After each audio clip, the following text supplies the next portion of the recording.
તમે ભલે ફળની આશા રાખો કે ન રાખો, પણ કર્મનો સિદ્ધાંત જ છે એ ફળ દીધા વગર શાંત નથી રહેતો.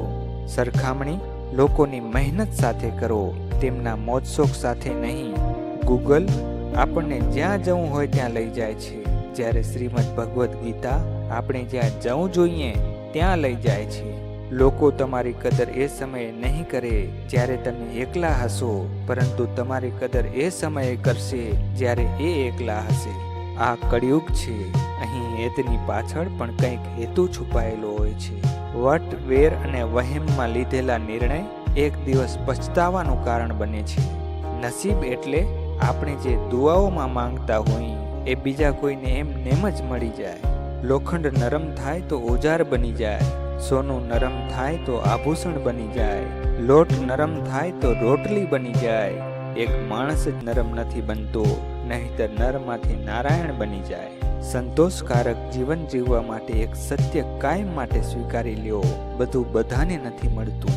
84 લાખ જીવોમાં એકમાત્ર મનુષ્ય જ ધન કમાય છે સાહેબ, છતાં અન્ય કોઈ જીવ ભૂખ્યું નથી રહેતું અને મનુષ્યનું પેટ ક્યારેય ભરાતું નથી.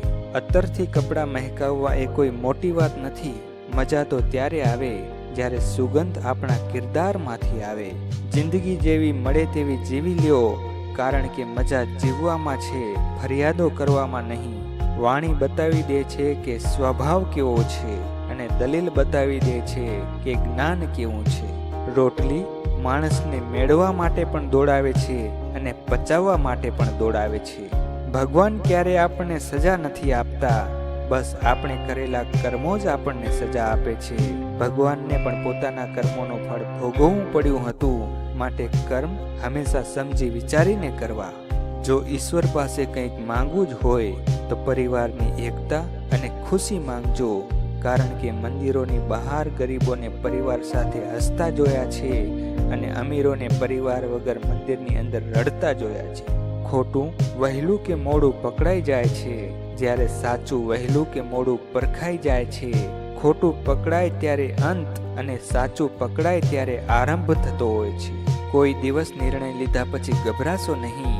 નિર્ણય સાચો હશે તો સફળતા મળશે, ખોટો નિર્ણય હશે તો કંઈક શીખવા મળશે. જીવનનો સૌથી સુંદર નિયમ, જે તમારી સાથે થવું ન જોઈએ એ તમે બીજા સાથે ના કરો. તમને ડૂબાડવા આ દુનિયામાં એવા ઘણા માણસો બેઠા હશે જેને તમે પોતે જ તરતા શીખવાડ્યું હશે.